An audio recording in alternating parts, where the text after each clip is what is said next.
strawberries at saka candies. Yay! Salamat! Sa akin na ay wala. Aba, syempre, meron. Pumugas ko ng plato eh. Masaya ka ba? Alam mo na gagawin mo, ha? Sunod pang gamit na yata ito eh. Ang daming pasalubong ni nanay. Bibing, ano yan? Mga pasalubong ni nanay. Sobrang sarap. Masarap yan eh. Pingi ako. Ay, hindi pwede. May gamot to eh. Nakadamot mo naman. Bebeng, pumarito ka. May pasalubong pa ako sa'yo. Ay, sige po, nay. Dami niya pagka. Ang naiwan ni Bibing.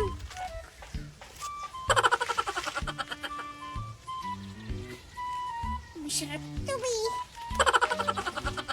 Oh, anak, bagong cellphone. Thank you, Nay. Ang dami pa sa lubong. May cellphone, may mga candy, tsaka strawberry. Nawawala yung strawberry ko. Hala, saan mo nalagay? Saglit, hahanapin ko.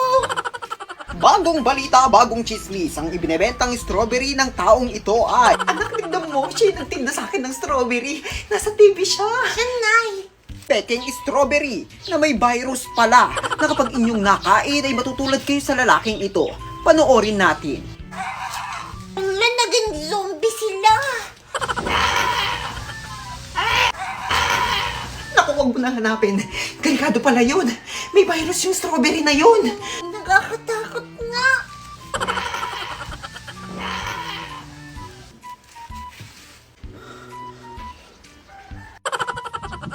Sobrang sarap ng strawberry.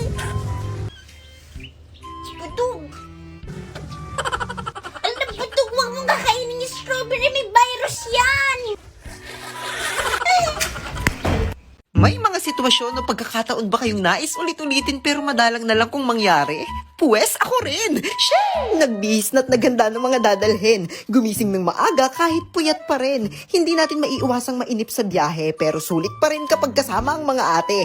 Mga nakatatanda't na kababatang kapatid na excited na samantalang ako na may nahihilop at nasusuka. Gayon pa man kami nakarating na sa aming pupuntahan at makikitang napakaraming taong nagsidaluhan. Libot ba o gala ang aming nais o picture-picturean lang dahil kami bihis? Isa itong pagkakataon na madalang lamang kung maulit. Kaya kailangan ng salitang minsan namin ay maging sulit. Minsan lang kung makitang buo ang aming pamilya. Kaya ang minsan sa amin ay sobrang mahalaga. Siyam kaming magkakapatid at baog pa raw ang aming ama. Kaya hindi naman siguro nahirapang umirin ng siyam ang aming ina. Sheng! Nagsama-sama kaming muli at dumalo sa graduation ng aking kuya na siyang top 1 o valedictorian sa batch nila. Napakuhusay, di ba? Sheng! Pagbati sa pang-apat sa aming siyam na magkakapatid, mahal na mahal ka ng bawat isa. Magpatuloy na may sipag at tiyaga. Huwag kailanman mapapatid ang pananampalataya at maghintay pa sa napakarami niyang biyaya. Sheesh! I'm begging, begging you, put your loving hand out, baby. May pagkain na naman tayo. Ay, ano gagawin? Titikman! Titikman number 1. Sheesh! Ito yung french fries na inuwi mo kasi hindi mo naubos nung binili mo. Binili mo siya ng malatong tapos kapag inuwi mo, nakita? Nakunat na, be! Ay! Titikman number 2. Ay, shawarma! Uy! Sheesh! Titikman number 3. Ay, takoyaki! Kaso tumapon na yung mga sauce niya dito, oh. Siyempre, maulog ka rin. Ano kasi sa biyahe, be? Wala mong tatapon to. Ito yung takoyaking mura pero, ay, hindi ko bet yung lasa! Sheesh! No. Hindi ko type, be! Sheesh! Hashtag kung maibabalik ko lang. Ay! Titikman number 4! Oy! Titikman! Sheesh! Ay! First time in my life! Korean foods yan. Dito muna tayo sa ano? Himpamparahe. Uy! Hindi ko alam ang tawag. Basta may pansit sa loob. Ned! Ay, ayan, sige, kain pa more. Okay lang naman yung lasa niya, siguro mga 6/10. Ganon! Sheesh! Pwede na! Pwede na pagtyagaan! ような夜だけどどよめききらめきと君もとってもいいような夜だけど二人刻もうMay candy na naman tayo! Ay! Ano gagawin? Titikman! Marami na naman tayong candy. Sheesh! Sabi nga ng teacher ko, ang candy ay nakakatulong para mapabilis ang pagsira ng ngipin. Sheesh! Dahil nga marami tayong candy, i-rate natin to isa-isa! Sheesh! Candy number 1! Dodo! Sheesh! Oh, ganito yung itsura niya. Ito yung nabibiling tagpipiso. Para siyang, catheter. Ay, pacifier? Ay, hindi ko alam. Ano yun? Tatanong ko muna. Ay, tama ako. Pacifier tawag dito. Ang catheter ka dyan. Oo. Eto na. Titikman.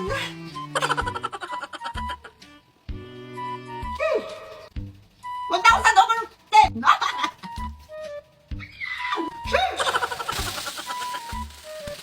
Candy number 2! Pasmit! Ay, hindi alam! Titikman! Uy, dami naman niya eh! Ito yung itsura niya! Tapos may talit tong candy na to. Ganito oh. Hininga ako. Ganon! Pero yung lasa niya, ay! 6 over 10! Candy number 3! Gamot-gamutan! Ay, si gamot-gamutan! Shush! Story time! Nung mga bata pa kami, ganito yung binibili namin kapag yung laro namin ay doktor-doktoran. Ay! Tapos kunwari may sakit. Ay! Tapos ito yung gamot. Ay!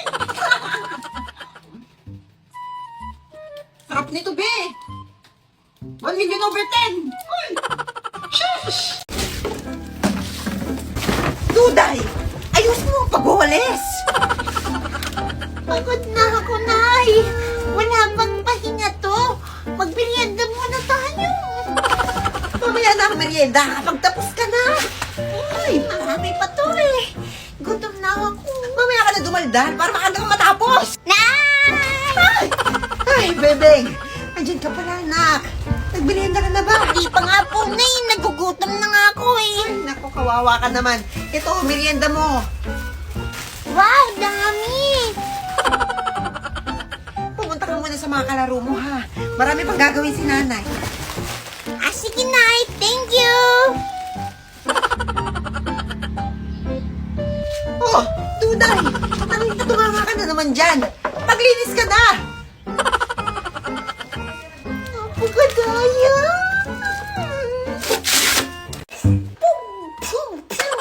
Bebeng, hingi ka ng pera kay Nanay. Bagong sahod yun. Ah, sige. Naubos na yung pera ko sa salon. Parang pangit mo na ng buhok ko. Diyos ko kung bata ka. Lagi mo na lang ako ginugulat. Pag ako inatake sa puso, sinasabi ko, Uy, wow. Gagong gupit. ano gagong gupit ka dyan? Ah, maganda ba? Opo, Nay. Sobrang ganda. Parang bumata ko nga. Pin ko kaedad na kita eh. Sas, bebeng, tigilan mo ako, magbobola ka eh. Mana ka sa tatay mong lasinggero. Tingin, pero Nay, bibili akong pagkain. Oh, eto oh. Sheesh! Sige na, paruan ka na. Mag-ingat ka, baka masanto-santo ka. Sige, Nay. Bye-bye.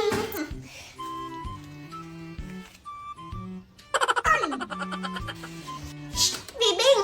Ano, binigyan ka? Uti, good mood si Nanay ngayon kasi gagong gupit siya. Oh, sige. O, sige. Bibili mo na ako ng pagkain tsaka ako makikipaglaro sa labas. Bye-bye. Hingi rin ako. Nay! Ano ba yun? Pengin pera! Ayan, dyan kayo magagaling. Hingi ng pera. Hingi dito, hingi doon. Akala nyo ba mayaman tayo? Akala nyo ba nagtatayok ng pera? Akala nyo pinupulot lang natin yung mga pera na yan? Hindi! Ala, ang galing mag-flip-top na ya. Sabi mo? Sabi ko ang daya kasi bakit si Bebeng binigyan nyo tapos ako hindi. Oh, sige, ayan. Sabi mo na. Nang matahimik naman yung buhay ko, oo. Magbibigay din kasi ang dami basta ha. To the moon! Bastos! Bebeng, tara, tagu-taguan! Aw, sige, ako na lang taya. Sure ka, baka di mo kumahanap ha. Sus! Uy, ang dali-dali mo kayang hanapin. Tignan natin. Tago na, bilis! Go! Tagu-taguan, maliwanag ang buwan. Wala sa likod, wala sa harap. Pagbilang ko 3, nakatago na kayo. 1, 2, 3. Uy!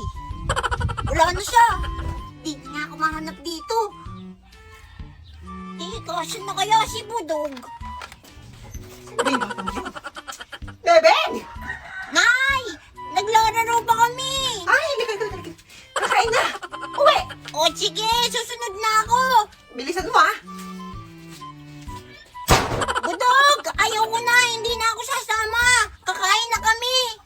Sus, kunwari kakain sila tapos paglabas ko tsaka niya ako a-outin. Budog! Ayaw ko na, bahala ka dyan!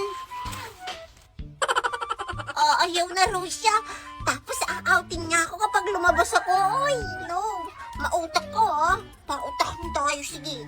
2 days later. Oh, ikaw, Bebeng ha. Mag-ingat ka lalaro-laro dyan sa daan ha. Bakit po, Nay? Ay, naku yan si Budog. 2 araw nang nawawala. Di mo alam kung kinuha ng mga huling bata na nakasakay sa puting van. Ayan si Aling mong Turing. Kawawa, hanap ng hanap. Si Budog?